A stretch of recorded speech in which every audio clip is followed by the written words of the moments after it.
नमस्कार, मेरा नाम है सार्थक और आज हम आए हैं सीजेपी जहां प्रोटेस्ट कर रही है जंतर मंतर। तो मेरे साथ एक भैया हैं जो मायापुरी से आए हैं। और आप किस लिए आए हैं यहाँ पे? मैं आया था स्टूडेंट्स के लिए, क्योंकि यहाँ बात जो हो रही है वो शिक्षा व्यवस्था को लेकर हो रही है। बस मैं शिक्षा व्यवस्था में अगर देखा जाए तो 2000 से लगभग पहले आज भाजपा है, पहले कांग्रेस थी।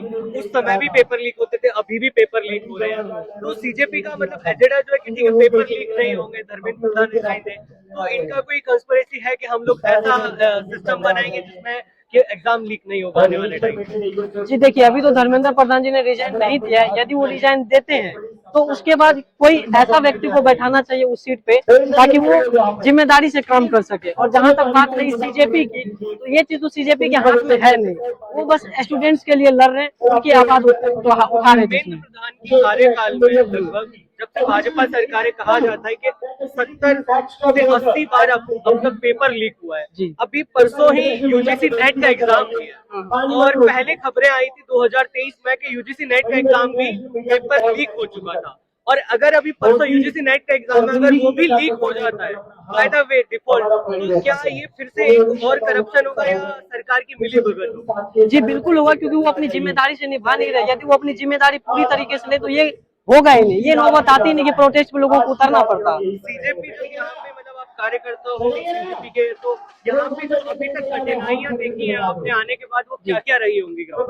जी बिल्कुल, जो यहाँ यूथ में जो एनर्जी देखने को मिला वो शायद पहले नहीं था, लेकिन आज जो देखने को मिला वो बहुत एनर्जेटिक था यूथ के अंदर। सरकार ने आपके साथ मतलब कुछ व्यवहार किया है जिससे कि आपको थ्रेट किया हो, डर लगा हो, या उन्होंने ग्राउंड पे आके आपको हेल्प लिस्ट किया, या उन्होंने आपकी मदद की कि नहीं हमें इस एक ऐसे पीसफुल प्रोटेस्ट का समर्थन करना चाहिए जिससे कि लोग आगे बढ़े और जो यंगस्टर्स है वो आगे की एक जनरेशन को एक एम्पावर के रूप में देखें? जी बिल्कुल, अभी तक सरकार की तरफ से कोई भी दबाव नहीं बनाया गया। शांतिपूर्ण से कल से ये प्रोटेस्ट चल रहा है और दिल्ली पुलिस भी साथ दे रही है। वो न लाठीचार्ज कर रही है, यूथ को बिल्कुल सपोर्ट कर रही है। बस जो नियम है, कानून है, 5 बजे के बाद उनको बाहर कर दे रही है। तो ऐसा कोई दबाव नहीं है, ना पुलिस की तरफ से ना गवर्नमेंट की तरफ से। कल पूरे दिन भर चला था, आज पूरे दिन भर चला है और रात भर भी था। और आज जैसे कि पीछे देख लेंगे, आज भी चल रहा है और उसी तरीके से आने वाले ये कितने दिन और लंबा चल सकता है? अभिजीत दीप्ते ने जो है वीडियो बनाया था, उसमें उन्होंने कहा था कि जब तक धर्मेंद्र प्रधान रिजाइन नहीं देते तब तक ये प्रोटेस्ट चलता रहेगा, पूरे देश भर में चलेगा। सरकार को ये इधर युवा से डर के क्या लगता है रिजाइन देंगे?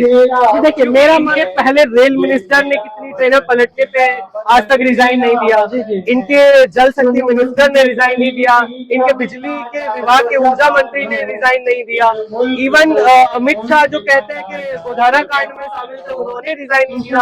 अब धर्मेंद्र प्रधान जो शिक्षा को कमजोर करने पे लगे हैं, इंस्टीट्यूशंस को कमजोर बनाने पे लगे हैं, क्या वो रिजाइन देंगे? देखिए जी, मुझे लगता है कि धर्मेंद्र प्रधान को सोचना चाहिए कि यदि इस देश का युवा उसको एक्सेप्ट नहीं कर रही है, इस देश की जनता उसको एक्सेप्ट नहीं कर रही है, तो उनको रिजाइनेशन दे देना चाहिए। तो कई दिन से ये प्रोटेस्ट चल रहा है। इससे पहले ये भी बताया जा रहा था आने वाले दिनों में कि यहाँ पे जो लोग हैं वो खरीद के लाए गए हैं, या आयशा एसएफआई या जेएनयू की तरफ से आए हुए हैं। तो वो मतलब कि एक प्रोपेगेंडा बनाया जाता है, जो भी मीडिया बोलूं तो मेन स्ट्रीम मीडिया के थ्रू के यहाँ पे लोग जो है वो बेसिकली जो विपक्ष है, ऑपोजिशन है, उसके बाईपास से भेजे जा रहे हैं और सीजेपी को भी विपक्ष का ही बोला जाता है। देखिए ऐसा नहीं है, यदि ऐसा होता तो फिर मैं भी होता, लेकिन मैं तो हूँ नहीं। और देखिए हर प्रोटेस्ट में ऐसे सवाल उठते हैं, ऐसी अफवाह उठती है, तो हो सकता है कुछ होंगे, लेकिन सबको शामिल करना ये अभी कल सोनम वांगचुक भी यहाँ आए थे। हाँ, उनको भी पहले जेल में भेजा गया था। तो सोनम वांगचुक लद्दाख में बहुत चाइना के लिए प्रोटेस्ट किए, LOP जो था लद्दाख में, तो सियाचिन के बॉर्डर्स पे जब चीन घुस के आ गया था तो उनको भी जेल डाल दिया गया ये कह के।